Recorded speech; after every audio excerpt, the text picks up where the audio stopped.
So maybe we're moving again? Why we stand here yet, Celian? The warrior began to speak, trying to cheer up a scout, and then he climbed on the horse. Celian, however, took this seriously and also quickly got on back of Hitter. Yes, we are going, as far as I remember, walking along this path we should reach the ruins of Nergite, he said, forgetting about all his tears. So David mounted Blisk again. And what are these ruins? Why are we going there? The boy was concerned about the sinister name. Nergite was once a mighty castle and the dwelling of Baron Morin the Crooked Nose. The castle has been a ruin for several hundred years. It was attacked by the Wormers, Nethin said. And why are we going there? Who exactly are these Wormers? The boy asked. Wormers are goblin-like creatures, except that they are characterized by a little better intelligence, as far as intelligence can it be called. They conquered this castle, or rather turned it into ruin, thanks to their numbers. Maybe we will find something interesting there. Besides, if through the castle we'll go, the road will be much shorter, because we will not have to circle the entire hill on which it was erected. Nethin replied. Ag. In that case, I hope that nothing will threaten us there, David replied, so that everyone could hear him. And what would threaten us there? David, calm down, these are just ordinary ruins, Celian said this time. David calmed down a bit.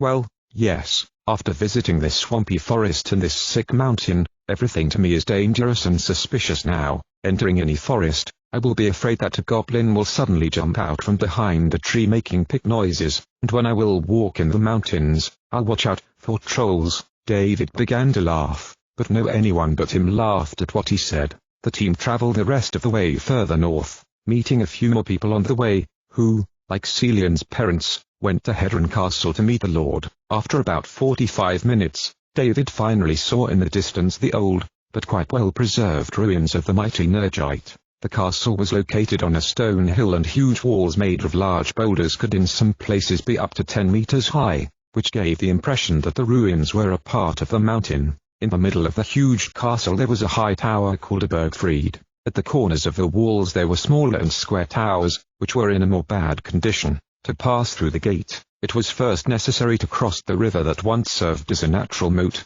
and then climb to the very top of the hill. David looked at the huge castle with delight until suddenly his observation was hindered by Nethin's voice. Look, there's a smoke there. Looks like someone is there. Yes, smoke rises there, from the tower, Celian added. So we have to check it, Nanthornin said. Are you sure? Maybe this is a trap. David was worried. Well, no exaggeration, David. Do you always have to consider the worst-case scenario? Celian laughed. And can you stop pretending to be optimistic? I'm already feeling concern. The boy was outraged. Termeridon, one of the thieves hiding with his companions in the ruins of the castle and performing as a day guard, noticed that 9 uninvited horsemen were approaching the gate. They did not look dangerous, but their warrior in blue robes and riding a black steed aroused considerable fear in him. Mysterious guests climbed a stone hill, and it did not seem that they were going to turn back. Ah, damn it. We have just managed to escape from prison, and now some bunch of curious someones will discover our hiding place, Termeridon said to himself, and then ran to give the bad news to his boss. He ran down the stairs from the walls and entered a partially ruined Bergfried through the crumbling door. He ran up the winding staircase and stopped on the 5th floor, where the main base was located. The escaped prisoners chose this place because on this floor on the eastern side of the tower, there was a collapsed wall with a view of the entire area. The robber opened the creaking, rotten door and found himself in this very large room filled with loot and old furniture. In the middle there was a large table, and on the right, next to a large hole in the stone wall, there was a bonfire, where his companions sipped strong beer and ate roasted meat. Black smoke was coming out of the hole, from the fire. Boss, I have bad news, Termeridon said to a man sitting on a large wooden chair that had once served as the throne of Baron Morin. The black-haired leader of the gang jumped from the seat to his feet, spilling his wine from the golden grail. Tell me what's going on, he said. The laughing people around the campfire fell silent, also wanting to know what news their guard was bringing. 9 curious fools are riding in our direction on mounts. They are about to be here at any time, began to report Termeridon. Calm down, bro. There are 32 of us. Tell me better to who they look like and how they are armed, the boss replied.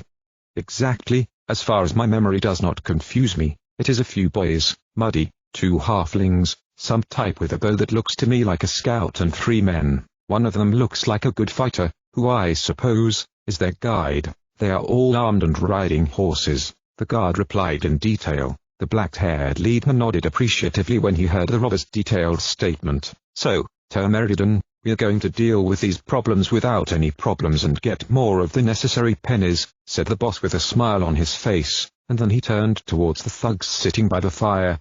"Pick up as smelly asses, take your weapons and summon the others. We will quickly prepare an ambush for these lost vagabonds," he shouted, and then picked up from the table his sword stolen a few days ago from the village of Elfrittle. This weapon looked very impressive compared to the armament of other thieves, who began to take axes, wooden clubs, sticks, sickles, spears and other inconspicuous weapons from the ground.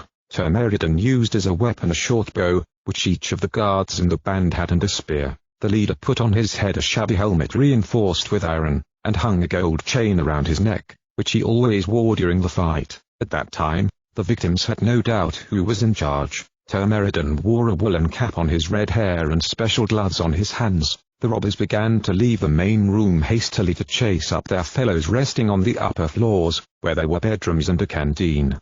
"It's time to make a pile again," shouted the leader, taking a wooden shield, leaning against the wall at the door, and then he also left. TWOU corrected a quiver filled with homemade arrows and went down to the first floor, where he had recently discovered an excellent place to fire. It was a small, wooden toilet, also called a walk-in closet, which protruded from the wall of the Bergfried. He had already dismantled some of the wooden walls so that he could freely shoot a bow and have a view of the entire courtyard. In addition, the round hole once used to deal with important matters related to emptying the body, now served as an ideal place for shooting. If an unaided visitor had been under a wooden structure, he would not have been showered with human feces, but with a hail of arrows. The ginger archer positioned himself in a comfortable position and waited for the arrival of unknown riders. Finally, uninvited people passed through the great gate located between 2 small towers. The first visitor, who was a black-haired warrior, entered the courtyard on the back of his muscular, dark horse and stopped next to a collapsed well.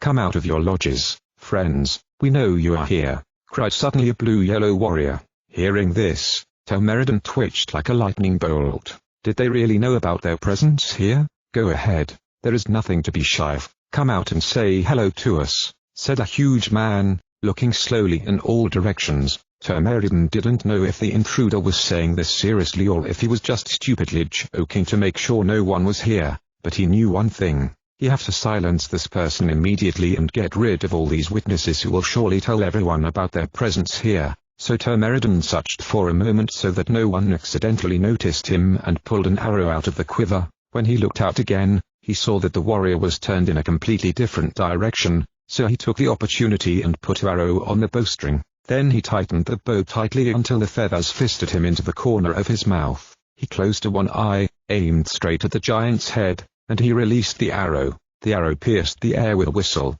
and when it was about to drive into the target, the giant with a lightning movement deflected the projectile with his sword, the arrow which was only half a meter from his face. The arrow broke in half and fell on the pavement, and a specific echo spread through the courtyard as if someone threw an ordinary stick on the ground.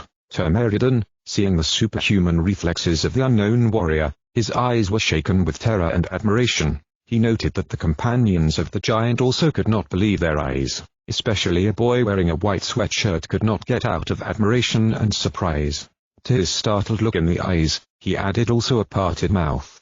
"So you want to fight?" sighed as if disappointed, black-haired warrior, turning to the direction from which the arrow came. Stunned, TWOU realized only after a long while that the giant was looking in his direction. He noticed him. The archer, seeing the warrior's gaze, froze even more motionlessly, terrified. A cold passed down his back and his mouth began to twitch involuntarily. He was even more frightened when he suddenly heard a loud cry.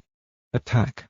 After a while, however, he realized that it was a voice that belonged to his boss. The bandits suddenly jumped out of the windows and doors of the Bergfried, and although they were on the ground floor, they were located high. Despite this, the thieves jumped successively from over 4 meters into the paved courtyard like an avalanche. The leader of the thieving gang stood on a high boulder, drawing a sword towards the intruders. "Take them all, take what you want," he began to cry out to his people. 32 thugs pounced on the burglars like wild animals. The leader, seeing the surprise of strangers, smiled slightly and chose as his first victim a boy in a white hoodie, which looked like an easy target for him. Cillian noticed that one of the thieves was running towards David with a chain around his neck, who looked like the leader of the whole gang, so he shot him with the bow and the arrow stuck in the robber's right thigh. The chief of thieves fell down with screaming on the ground and hid behind a boulder. The scout could have killed him, but it would be worth interrogating him first. TWOU began to fight with his short sword and defended himself with an iron-covered shield against some thieving colossus.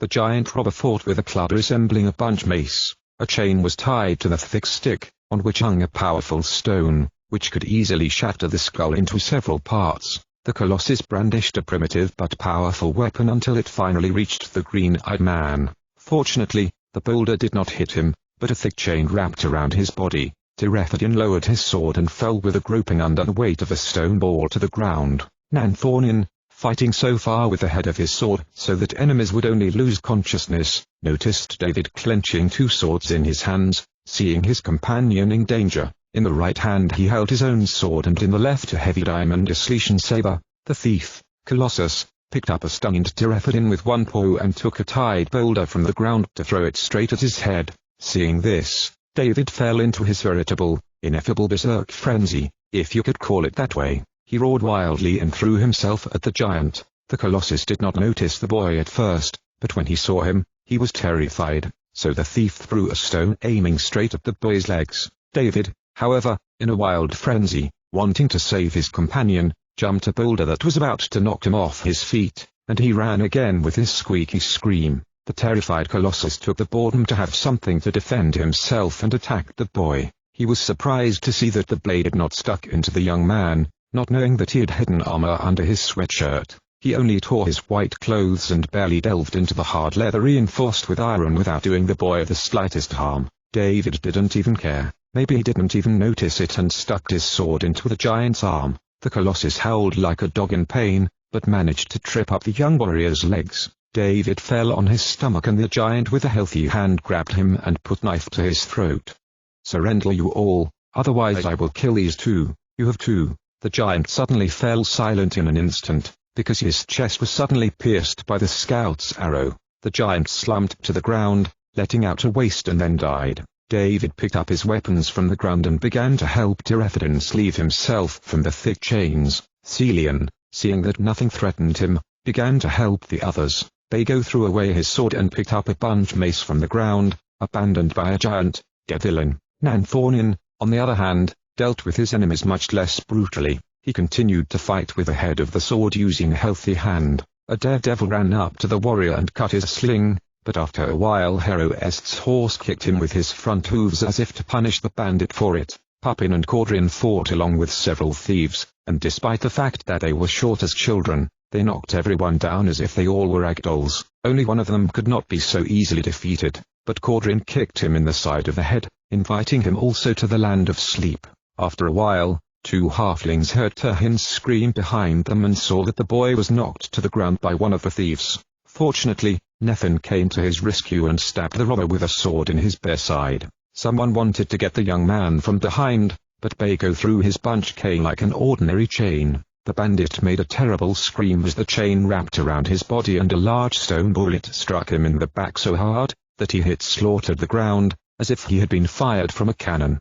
"I think we have already beaten everyone," Cillian said after a while, seeing the scattered bodies of dead, wounded or unconscious thugs. "Probably not exactly," said Nanthonin, pointing to the man who had just run out of the Bergfried and began to run towards the gate. A freckled ginger guy with a woolen cap on his head and a bow in his hand pushed himself ahead in horror, looking for any help. Cillian tightened the bow and shot in the thug direction. The arrow stuck into the cap and flew on with the headdress impaled on it. Termeridon, knowing that the next arrow could kill him, turned to the scout and began to shout, "Don't kill me, I give up." He threw the bow to the ground and raised his hands up. Hearing this, Cillian with a gesture of his hand called the thug to himself. Termeridon no longer had a choice, so he walked slowly to the strangers, still holding his hands up. "Do not kill us," cried suddenly the leader of the thieves with an arrow stuck in his thigh. Termeridon, meanwhile, was in front of Cillian. "And why should we not kill you?" Celian asked the black-haired head of the gang, but he continued to stare at American with a tight bowstring. "Oh great warriors, this is a big misunderstanding, have mercy, we didn't know who you were and we only defended ourselves," the robber began to speak. "Somehow I do not think so," Nathan said, pointing to his injured, bleeding arm. "Oh so sorry, but I beg you on my knees, have mercy please," the black-haired thief continued, making a second fatal mistake, because he would actually kneel in front of them, and the arrow stuck in his leg caused him even more pain. The leader of the thugs screamed in tearing pain and tightened his eyelids so tightly that his eyes began to water. "We can spare you if you only tell the truth and reveal what brought you here," Nanthonin said. "We escaped from prison from the city of Simifort on a sky-blue lake, then we hid here. In our opinion, this place was great as a hiding place from the fact that everyone is afraid to even enter here. We attacked you because we simply did not expect anyone here and we did not want you to betray our hiding place to someone," replied the leader of the gang. "What's your name?" Nanthonin asked. "My people call me differently, but my name is correctly Shinin," replied the black-haired thief. "So, Shinin, I'll be forced to send you to the nearest prison," said the warrior. "No. Everything but not that. I doesn't want to rot behind grids anymore, I'd rather die," Shinin began to literally yelling out crying. "Of course I might not do that, but how can I be sure that you won't be attacking other people again?" Nanthonin asked. "We will not steal anymore, we will give you all the valuables that we have acquired, great warrior, as a sign of our repentance. Just spare us, I beg you," the bandit screamed further and then gave the warrior his gold chain. Nanthonin, however, rejected the gift and looked straight into the robber's dark eyes. "I hope you're not lying, I will spare you, but only on one condition." "Which one?" Shinin became interested. "You must swear by the word of honor that you will give back all the stolen valuables to the people to whom you took them," the warrior replied. "What? These people will kill us if they find out that we did it to them," the thief broke down. "Then you prefer to go to the dungeon?" Nanthonin asked. "I doubt they will kill you if you plead guilty and give them their possessions. Besides, if they had killed you, they would probably have been imprisoned themselves," added the warrior after a while. "Maybe they won't kill us, but what if they decide to get revenge and throw us into some obscure, dark basement or burn themselves?" Hearing this, the giant sighed only in response, showing the robber a rope with which he could now tie him. "Okay, so we're going to take that oath and take a chance," cried Shinin, then reached for the knife lying next to him.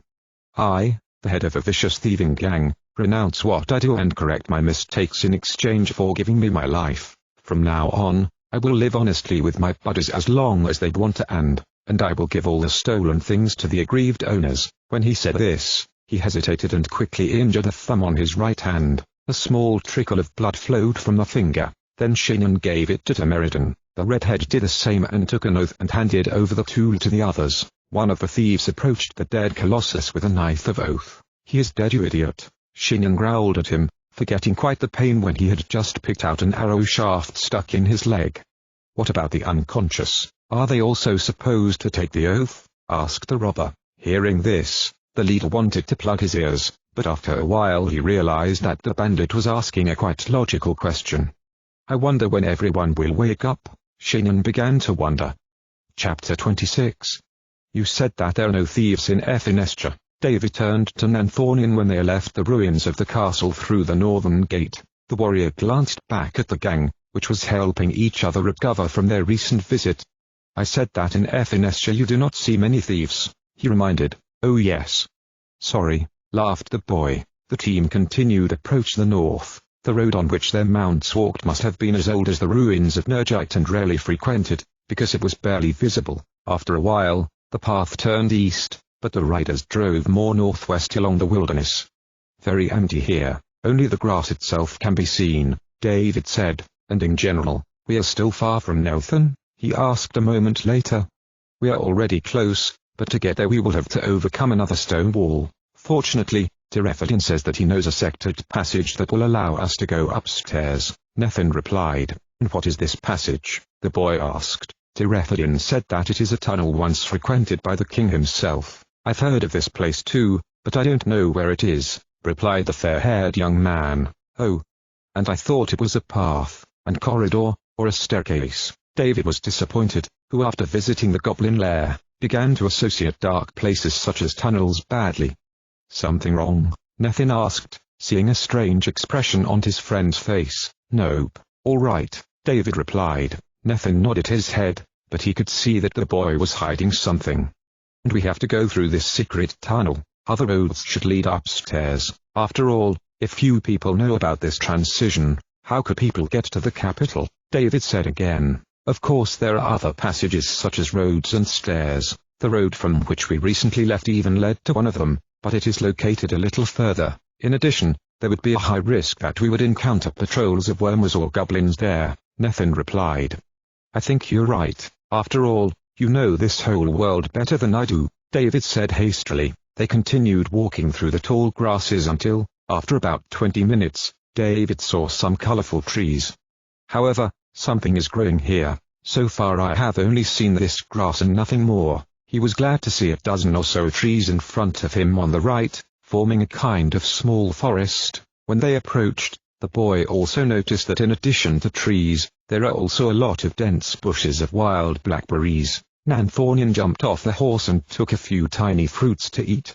"We can rest here, but only for a moment. We must arrive the capital as soon as possible." The warrior turned to his comrades. David came down from Blysk's back as a second, wanting to stretch his bones sore from riding. After a while, everyone was already sitting among the tall grass in the shade of the trees. Nanthornian made his saddle a comfortable seat. "Did we do the right thing by saving this thieving gang?" Nathan asked after a few minutes. "I think that these thugs took Nanthornian's words to heart. It is possible that this gang will no longer attack people, although I sincerely doubt that they will give the stolen treasures to the owners," Celian said. Nathan agreed with the scout with a nod. "We're about to move on. 5 minutes is enough for you?" Nanthornian asked. "I think so. I'll just eat something and pee because my bladder will burst," David replied, and then he went deep into the small woods. "Oh dear, I have to too. I didn't even pay attention to it," Celian said, and also ran towards the trees. While the scout was still walking, David had finished taking care of his needs. When the boy was about to return, unexpectedly out of the corner of his eye he noticed that something in the bushes was moving on the right side. At first he thought it was Celian, who wanted to scare him and was hiding there, but after a while, he noticed that the scout was standing behind him, next to a tree and fastening his belt in his pants. "Celian," the boy cried, showing him the moving bushes. The scout looked at the dense thickets and was also frightened. David swallowed his saliva at the horrible memory of running away with Metcalf from an enraged big bear. Only the lumberjack Maleficent managed to kill the forest beast with 2 blows of his large axe. The boy noticed, however, that the bushes are not big so a large animal could not hide in them, so he calmed down a bit with this thought, but not for long, because suddenly a human figure jumped out of the bushes. David almost lost his balance in terror. He screamed when he saw a dirty old man in front of him with a scratched turban on his head. Celian also jumped instinctively backwards, an old man with a snow-white beard, reaching to his chest, and a ruffled grey robe on shoulders. At the sight of 2 screaming young men also began to scream. David was even more horrified when he thought that the old man in rags and with a turban on his head could be watching him. The stranger raised his hands up as he lowered his staff to the ground and began to shout some words in a foreign language. "Sima, numlema sita patanalama, simi rappa." Hearing this, David took the sword and with trembling hands stretched it towards the foreigner. "What is some Arab doing here, Celian? It's a joke," the boy shouted and then drew his sword closer to the old man. "Nota," shouted the stranger taking a step back. After a while, to David's amazement, he began to say something in Efinestian language. "I beg for mercy, I'm not here, I am not an enemy, I am a foreigner, not Efinestia. I work as a doctor from faraway land Masako Esperita Sita, evil ruler. I escape from the ruler here. I move to Nelthan but the monsters capture the city and I escape." The old man spoke very incorrectly, but David and the scout understood him perfectly. The boy moving into this world in some mysterious way understood everything and spoke in Efinestian language as in his native language, not to mention Celian. The scout left the bow, but the arrow was still pulled on the bowstring. Suddenly, 2 young men heard familiar voices. "David, Celian, hey, is something going on? Where are you?" Behind the thickets one could see the silhouettes of comrades concerned about their screams. "Here we are fine, Only, we found someone, Celian called out. What? Nathan's voice cried out. After a while, the rest of the team emerged from behind the trees and saw two friends accompanied by a stranger. Who is he? Nathan was surprised to see a stranger man with a completely different nation with a turban and tanned skin.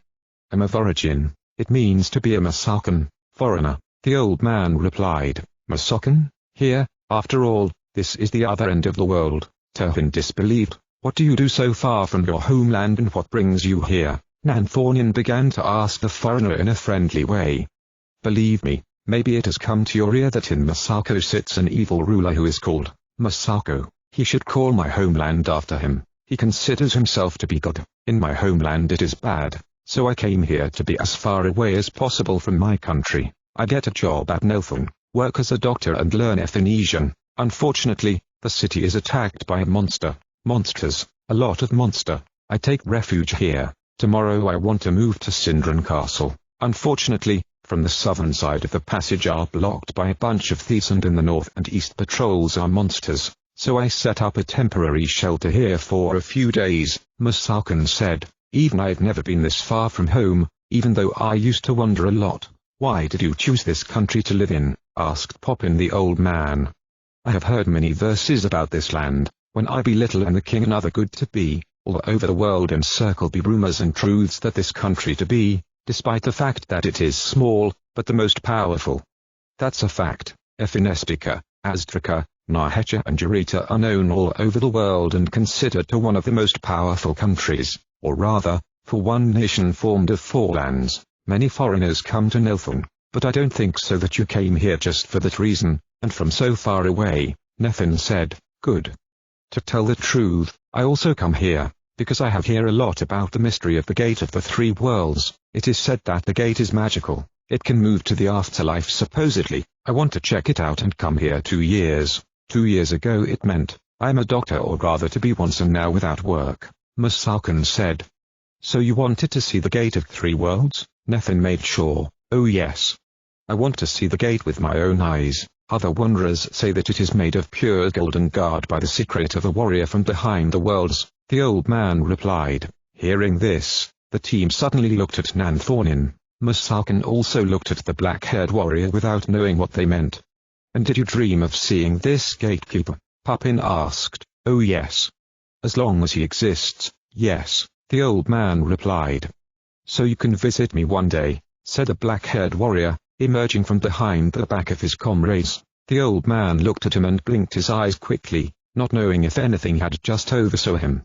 Yes, that's me. My name is Nanthaunian and I am the leader of the Heroists Brotherhood. I am the ruler of this gate, the warrior replied before Masakan had time to speak. David already knew that the Gate of the Three Worlds looked like a real palace of gold on top of the mountains, but it never occurred to him that Nanthaunian was the ruler of this great building. Until now, he knew him only as the best fighter in the country and no one else.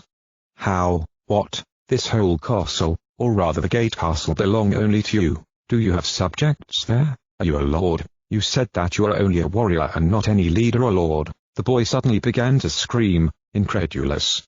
In a certain way this gate belongs to me and I am its owner. However, I have no subjects there. However, I often live there alone, guarding the gate from the not-to-point hands. The headquarters of the heroes, however, is located much further in the mountains and that's where we all hide. Nanthaunian replied. So I'm not exactly the ruler of the gate, but simply, the owner, he added.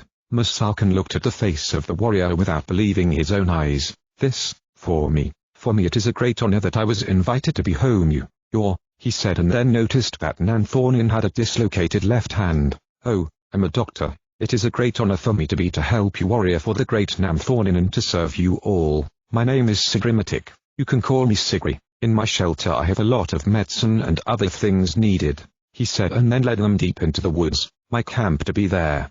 Invite her cordially, he added and went calling the team to himself with a movement of his hand. The travelers followed the old man without a word.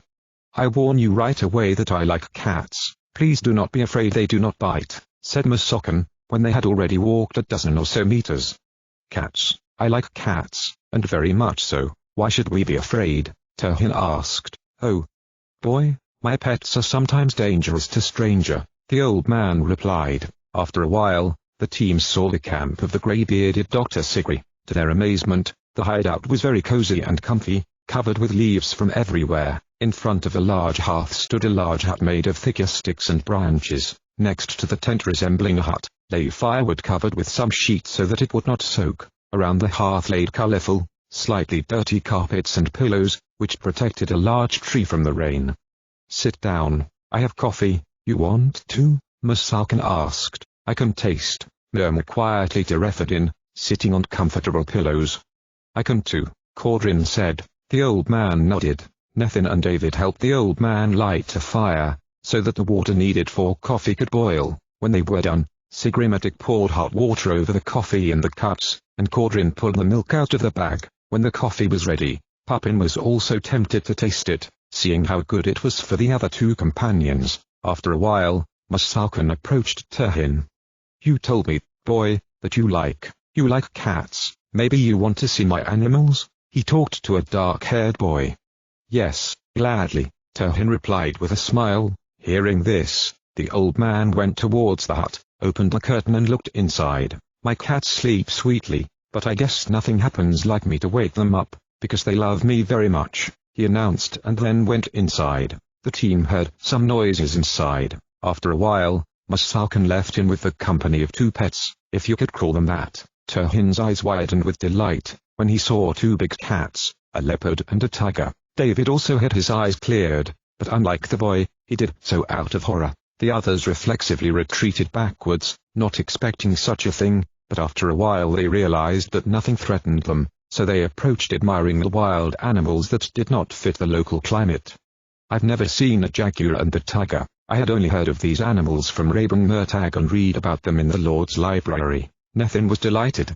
"This one is not to be a jaguar but a leopard to be. Jaguars larger spots of them be, as are basically, more massive." The old man corrected him. Everyone continued to look at the tropical animals with delight except for David, who saw something wild in the beautiful eyes of the cats. "Relax," Nanthornin said to the boy, and then scratched the animals under their chins. "All cats like it, even such." "Want to give it a try?" asked the warrior. David looked hesitantly at the spotted leopard and the striped tiger. The boy finally dared, but he did not stroke them but barely touched them. "David, after all, these animals are harmless. These aren't any nasty wild monsters," Turhin said. "Since you are so afraid of Munus and Turga, I can bring me parrots," said the old man to the teenager. David looked again at the leopard Munus and the tiger Turga. The boy nodded his head, so Masalkin went back to the hut. "Vhylu afraid, David, of these nice kittens?" Bago asked the boy, stroking the hair of both animals. "Look how pure and funny they are," added Muddy. Actually, these two big cats were much cleaner than all of them. Their coat was shining and he was covered like a pig. His white sweatshirt took on a grey color from dirt. After a while, Sigrimatic came out of the hut holding two yellow parakeets on his arms. "You can now be able to stroke these animals," the old man suggested to David, putting the birds on a three-pillow. The boy stroked the head of one of the parrots gently, until suddenly she pecked him in his finger and clung to his fingernail, screeching at the same time. "Yum, yum, yum." David wanted to shake the bird out of his hand, but he could have hurt the animal in this way. Fortunately, Masalkin stuck his hand forward and the parakeet obediently sat on his hand. Nathan, seeing the scene, began to laugh so much that he spat out the remnants of his food from his mouth. David was afraid to touch these cats, and it turns out that these animals, which he considers as angry beasts, are less aggressive than these little parrots, he said, amused. "So maybe you can pet these cats now?" Turhin asked, equally laughing, in a nagging way. David sighed with the thought that there was no way out. He closed his eyes and began to stroke the animals on the smooth fur between their eyes. Suddenly, he flinched, feeling a strange dampness on his hand. He opened his eyes and saw the animals licking his whole hand with rough tongues. The others burst out laughing again as they saw David's eyes exploding. "Probably you have dirty hands, for this cats do not want to dirty the coat, so clean your hand," Masalkin said, equally amused. "Very funny, truly." The boy sighed quietly that no one even heard him. David now had the impression that the screeching parrots were also laughing at him. He finally moved his hand away from the tongues of the giant cats. The hand was actually perfectly clean, but it smelled of all the saliva. I find it hard to believe that you made this camp yourself, Nathan said to the old man of Masako, who was dressing Nanthonin's dislocated hand. He had also dressed the arm of a young man who had been wounded by one of the thieves, and gave everyone also a few small medicines. No, this shelter alone. My cats and parrots helped me, the old doctor replied. Really? Nathan was surprised. How? Turhin asked, looking at the giant cats and little birds. Minus Turgara give me during the construction of the material, and parakeets Tiji and Tijija diversify my work with singing, Sigrimatic replied. Maybe it's not a big help, but for my back, old back is this help to be useful, Masakanin added. Actually, for an old man like you, even such help like this is good, Papin said. Please don't worry, I can still have 50 years of life, replied the old man. Hearing this, David wanted to say something, but he remembered that in this world people live 6 times longer, but just probably only in the nation of 4 countries. And as for my animals, of course they are useful. In Masako believe that big cats bring good luck, and talking parrots gain this skill from the gods. The little princess Masako herself, and Pulphilith have a leopard. It is also believed that eagles carry messages to heaven from earth to God Patanalama himself. Masakan said. Everyone, especially David, listened to the old man with interest. As I say, big cats in Masako bring good luck. You can buy them at the markets, but I do not like it. I find my kittens as little ones on the street abandoned and I take them in. People throw away animals all the timelessly. I heard that apparently the princess herself took such a leopard. The evil ruler once arranged an arena and a spectacle. Innocent people and animals die there and the ruler play. The princess then secretly took in a little leopard who lost her parents. Suddenly tears appeared in Masakanin's eyes. No one knew at first what had happened, but the old man explained after a while. I saw the bloodshed of innocent blood and heard a great mourning. I, as a doctor, cannot look at the death of an innocent living being. I treated a wounded who managed to survive from the arena. The princess secretly helped me then. This wonderful girl is good as opposed to her bad father. Evil ruler kill her mother, his wife. I'm good to know that. Masako consider himself God and the son of Patanalama himself, but I know that he is the embodiment of the evil demon Shiri, cried in tears Masakan. Hearing this, Papin and Turhin also secretly shed a few tears, no longer able to listen to this sad story. One day Masako hired me for his palace. One day I see how the ruler abuses the servant. When he has finished his dirty work, I give her aid, but when the ruler finds out it, he have me killed. I have to flee, and the princess had helped me escape with her trusted servants. This good girl, perhaps the age of this boy, and she was brave as a real woman, said the old man pointing to the end, on Turhin. After all this I decided to run away here, because I hear from the story that Ethinestia is the happiest country in the world. I think that I here forget about Masako, but none of it. I remember well the death of my friends and loved ones, added the old man, and then fell silent. Nanthonin patted the old man on the back in a friendly way, and then looked at the gypsum he had made for him. In fact, it was hard to call it gypsum, because it was partly made of clay. I know someone who will certainly help you find a new job, safety and the roof over your head. To the southwest of here, there should be Hedron Castle, where the Lord, who is my friend, rules. The warrior began to speak. I think I've heard about this castle one day. It is very famous. You keep speak, said the old man, wiping away his tears. I will write a letter and mark it with my seal. All you have to do is take this document to Lord Hendron, and he will recognize by the seal that you are coming from me. It is true that you told us that you wanted to live in the fiefdom of Sindron, but in Hedron you should be just as good. If you will go there at a walking pace, the road should not take you more than half a day, or maybe even less. A good doctor like you will surely find a place in this castle. Nanthonin finished, then asked Nathan for a piece of paper. Sorry, but I don't have the paper with me anymore, Nathan said, combing through his bag. I have a lot of it. Celian shouted and then reached into his bag. When he opened it, everyone except the still depressed Masakan and Derefadin, bulging their eyes. The scout's leather bag was filled to the brim with paper airplanes. Celian unfurled the paper to turn the furled work back into a simple piece of paper. What is it? Sigrimatic asked with curiosity. These are paper birds. They can fly. But by the way, I did not invent this, so Celian did not finish, because Sigri interrupted him in this.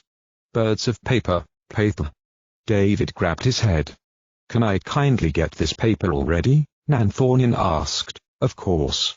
Celian handed a paper to the warrior and pulled another plane out of his bag, handing it to the interested Masakan. The old man began to turn the furled sheet of paper in his hands, admiring it like a small child and forgetting his worries completely. Now Nanthornian could at least write a letter in peace. When he had finished, David noticed that the warrior had a red seal attached to his iron bracelet, depicting a sword surrounded by a circle. The warrior put his hand to the paper, imprinting his stamp. Now the boy could see what he was writing on a short documentary, and he read these following words: "Dr. Sigrimatic, a foreigner from Masoko, helped in our mission to save King Hurin. I ask the Honorable Lord Hendron to admit this noble man to his castle and to allow him to work. Signed, Nanthornian, a warrior of Ethinestian army." The giant put the document under the nose of Masakanin. The old man stopped looking at paper architecture and accepted the writing from the warrior. "Just don't lose it. Show it to the ruler of the castle, Lord Hendron," Nanthornian commended to him. "Obviousness," Masakanin replied, hiding the document under his mantle.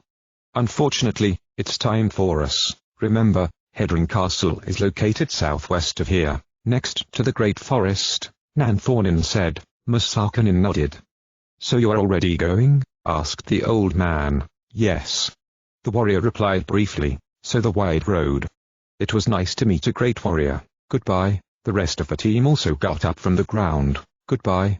Although maybe one day we will see you in Hedron. Thank you for your help, and watch out for yourself," the warrior replied, pressing the old man's hand. The others also said goodbye. Turhin also stroked two giant cats for the last time, and after a while the team was leaving, waving goodbye to the white-haired doctor. Immediately afterwards they came out of a small forest and mounted their mounts. "So let's go. We were only supposed to rest here for 5 minutes, and we were slack off for too long," cried Nanthornian to his comrades. "Right, it's getting late, although I don't regret that we met this nice old man. In the end, we had at least some nice time," Pupin said. The team tedded again and ran in a more or less northwesterly direction. Tirethidin told them that this was the direction where the mysterious tunnel should be. After a dozen or so minutes, they saw a tall stone wall in the distance, so they rushed their horses to the trot.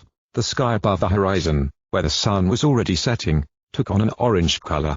"However, we will not enter the tunnel today. We will stay in front of the entrance. We will not wander there in the middle of the night," said the warrior.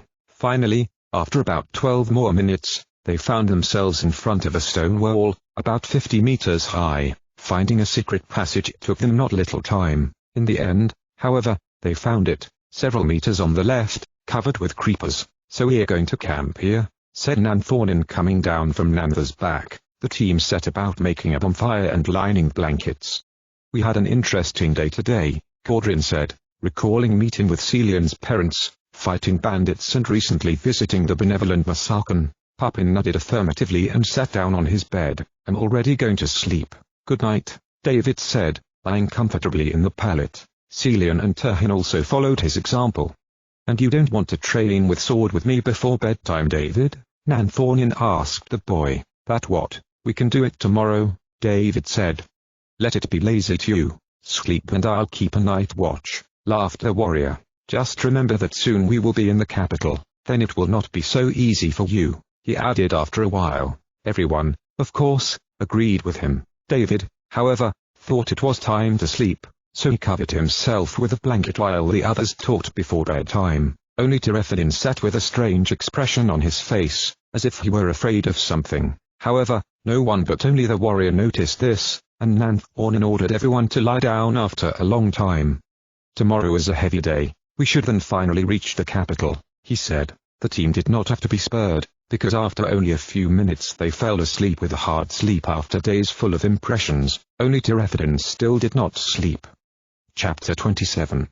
A few hours had already passed and it was quite dark, and the green-eyed man still did not squint. He was just lying down and watching the black-haired warrior on guard. Suddenly, Nanthornian turned his attention to Tirethidin, so Tirethidin closed his eyes quickly, pretending to be asleep, but after a while he opened them again. How great was his surprise when he saw that the warrior had seized the opportunity and instead of guarding, he lay down as if nothing had happened, leaning against the stones sticking out of the ground.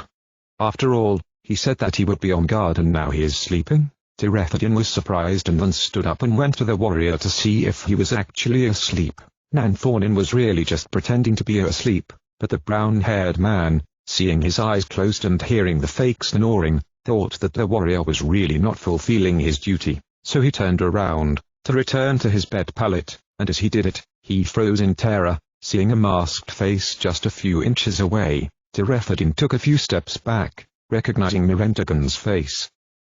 My lord, the man stuttered barely, not knowing what to say. You are a fool like all other human scums. Do you not understand my commands? The evil ruler growled in response. Master. The green-eyed man did not finish, because he was hindered by the squeaky voice of Mirendagon. It was so difficult to kill this little one. Did you feel sorry for this useless puppy? He shouted, but realized after a while, that he could wake up sleepers. Nanthonin watched the scene with half-opened eyes. Tirethadin trembled all over his body literally like a jelly. You have to kill this little useless human scum immediately, otherwise I will kill him and you, human scum, too, hissed the ruler dressed in purple. Tirethadin hesitated again. You have to kill him, repeated Mirendagon. The man hesitantly approached David's bed and raised his short sword over his head. What are you standing like that? Kill the scum, the ruler hissed. Hearing this, Tirethadin broke down even more. This fair-haired boy saved his life from a thieving gang and was the first to gain his trust. The goofy, laughing young man amused his friends and even himself. Tirethadin, of course, hid his laughter while looking at the boy, but he began to like him. For the first time he learned what friendship means, and now he is about to kill this innocent boy and betray the team that began to trust him. It all didn't fit in his head. Kill! Cried again impatient Mirendagon, seeing clearly the hesitation of his servant. No, Tirethadin protested quietly. What did you say? The evil ruler growled. I won't do it.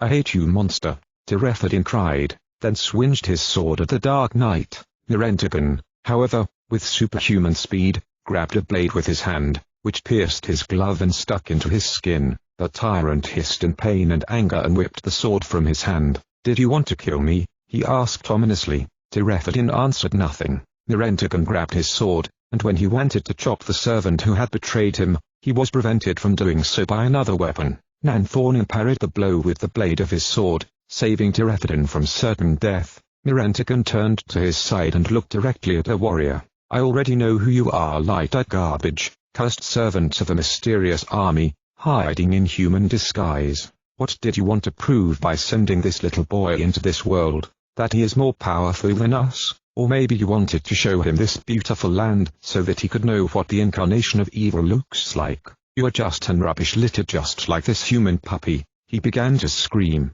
And you are the servant of the fallen ruler of darkness, said the black-haired warrior. Fallen, my lord is the winner. You can't save this little human anymore. He has already taken delight in darkness. You had to join us when you had the opportunity, traitor, yelled Mirendagon. The traitor is you and your ruler. You know very well that evil has long since lost, Nanthonin replied. Hearing this, Mirendagon went more than berserk.